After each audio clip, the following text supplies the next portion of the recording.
जय जय श्रीराम, जय जय श्रीराम, जय जय श्रीराम, जय जय श्रीराम, जय जय श्रीराम।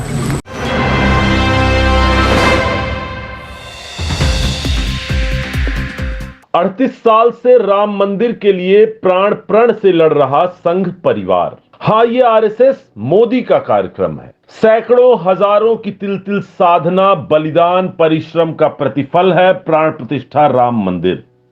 धारा 370 और समान नागरिक संहिता के लिए ही तो लड़ रहा संघ परिवार। भाग्यशाली नरेंद्र मोदी आडवाणी जैसे रथी के सारथी थे, अब प्रधानमंत्री हैं और मुख्य यजमान भी। रामलला हम आएंगे, मंदिर वहीं बनाएंगे का जयघोष करते हुए कई काल कवलित हो गए। 1986 से ही तो आरएसएस लड़ रहा है राम मंदिर के लिए। 38 साल से एक जैसे न सिर्फ मंदिर बल्कि कश्मीर की धारा 370 और समान नागरिक संहिता के लिए भी तो संकल्पबद्ध है। किससे छुपा है ये सब? फिर प्राण प्रतिष्ठा समारोह के मौके पर यह जुमला क्यों गूंजने लगा कि यह संघ भाजपा और मोदी का आयोजन है? यह समूचा देश ही नहीं, दुनिया जानती है कि बच्चा बच्चा राम का जन्मभूमि के काम का जयघोष कहां से गूंजा था। राम जी से छेटी का कोई और अच्छा सा बहाना नहीं मिला क्या? कोशिश तो करते कम से कम।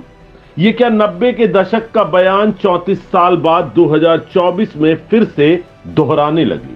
राहुल गांधी ने कहा कि यह कार्यक्रम भाजपा और मोदी का है, तो यह कहना गलत भी नहीं, कांग्रेस का तो हो भी नहीं सकता। और सपा, बसपा, माकपा, भाकपा, जनता दल का तो कतई हो ही नहीं सकता। कांग्रेस देश के उस धर्मनिरपेक्ष स्वरूप को कायम रखने के लिए प्राण प्रण से जुटी है जिसमें हिंदू अस्मिताओं के पुनरुद्धार के लिए कहीं कोई जगह ही नहीं है।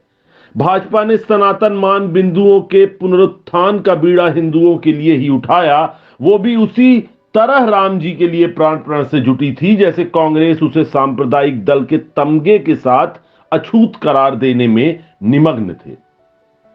अब ये राम जी की माया कह ले या न्याय की, लेकिन कांग्रेस दल ही नहीं देश के लिए भी अछूती होती जा रही है। कांग्रेस ने उम्मीद भी नहीं की होगी कि ऐसा दिन भी इस देश में आएगा कि भव्य राम मंदिर अस्तित्व में आ जाएगा। अन्यथा कांग्रेस की तरफ से कुछ भी कमी नहीं रखी गई थी देश के मानस को धूल धूसरित करने की।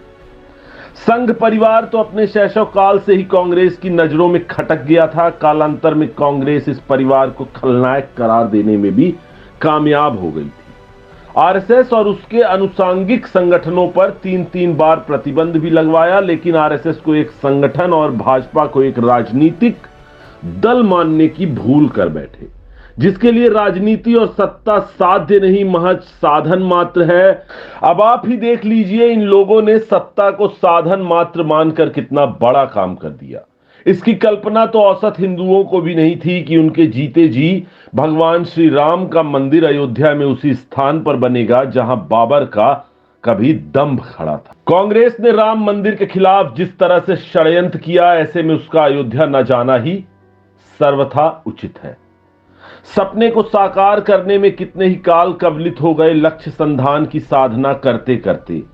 कितनों ने अपने यौवन और तरुणाई को इस आंदोलन पर न्यौछावर कर दिया। कई तिल तिल साधना कर स्वयं को गलाते रहे। आंखों में राम जी के भव्य मंदिर का स्वप्न लिए हुतात्माओं की एक लंबी फहरिस्त है। इस आंदोलन में काले बालों को देखते ही देखते सफेदी झलकने लगी, ऐसा होते भी देश ने देखा है। याद तो आज के मोदी भी होंगे जो तब सिर्फ नरेंद्र थे, लेकिन मंदिर आंदोलन के मुख्य भूमिका में थे। वे उस महारथी रथी के रथ के सारथी थी जिसे भारतीय राजनीति की दशा और दिशा पूरी तरफ पलट कर रख दी। देख लीजिए, आज कोई भी दल हिंदुत्व से किनारा करने की स्थिति में है नहीं।